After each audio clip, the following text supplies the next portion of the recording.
everybody to the InnoGage Earth Day call. We're going to be discussing greener marketing through social media. My name, as the host, is David Zelsky.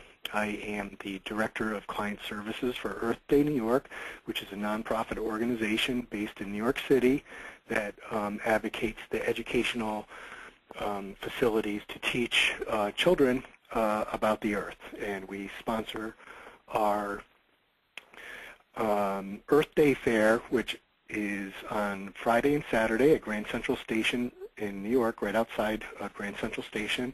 And tonight is actually Earth Night. I will not be attending, but it's a celebration of the Earth tonight in Manhattan. So I want to welcome everybody to the call. A little bit about myself. I was the CEO of a natural products marketing and manufacturing company. And as I said, I'm the Director of Client Services for Earth Day New York. And now I'm working with InnoGage on their business development. So that's it about me. So Earth Day started back in April 22nd in 1970, and it was founded by Gaylord Nelson, then a U.S. Senator from Wisconsin.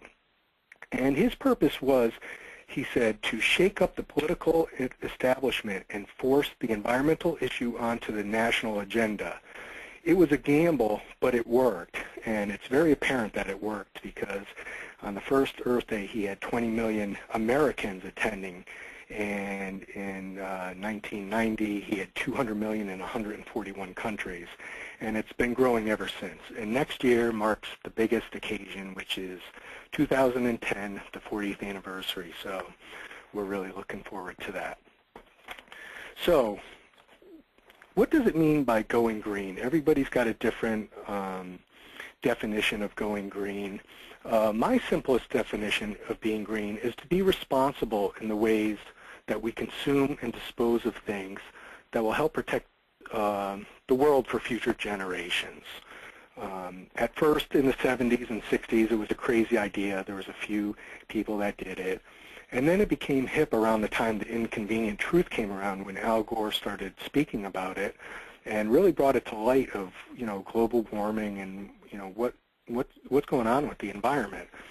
And now, finally, it's mainstream to be green. It's demanded. People are actually looking for companies and to do business with people that are green. And this also can be shown by the government, putting millions of dollars into the economy to support sustainable and clean energy projects.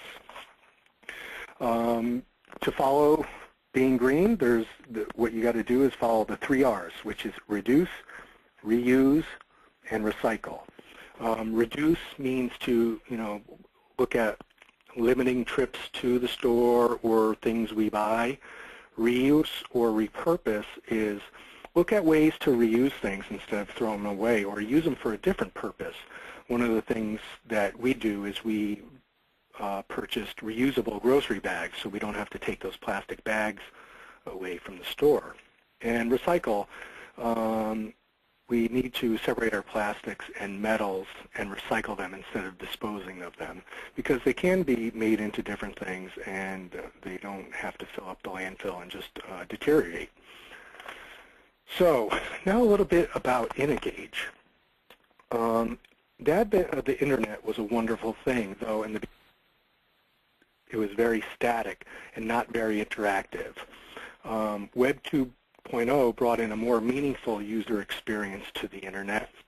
You can now find groups of people that share the same interests as you or keep in touch with friends or family members. Most people have a really neat Facebook story. Just recently, my mom joined Facebook, and she was asking me the other day about having a blog. And with some of the tools out there that exist, such as WordPress or Blogger, it's pretty easy for people to go on and to create their own content on the web. And this new interactive communications channel brings trust and relationships to the Internet, which is really, really needed. With Web 1.0, it was kind of static and cold.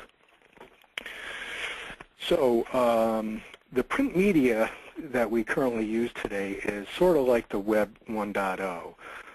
The paper industry represents 10% of all global CO2 emissions, or 74 million metric tons of carbon dioxide produced by paper each year.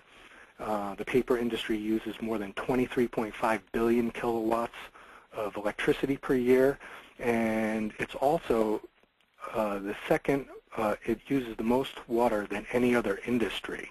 And that's pretty surprising because water right now is actually becoming a commodity out there. People are really, they say that water is going to be the next resource that could be endangered. And by using all these trees, we're removing all these trees, and trees remove 100 to 120 billion tons of carbon each year from all the man-made sources that we use, like the CO2 and the emissions from diesel and gasoline engines. Microsoft CEO Steve Ballmer made some pretty bold predictions last year to the Washington Post, and he said, and I'll quote, "There will be no media consumption left in 10 years that is not delivered over an IP network. There will be no newspapers, no magazines that are delivered in the paper form. Everything gets delivered in an electronic form." That's a pretty bold statement. We do here at InnoGage, we do see colleges, universities, and corporations embracing social media, but we've yet to see it really displace some of the print volume that they're producing. And social media is based on conversations and connections. And InnoGage offers connectivity solutions that meet the growing needs of colleges, universities, and corporations that wish to tap into the power of social media. Social media today offers cost savings compared to traditional print marketing, and it's actually the environmentally preferred option.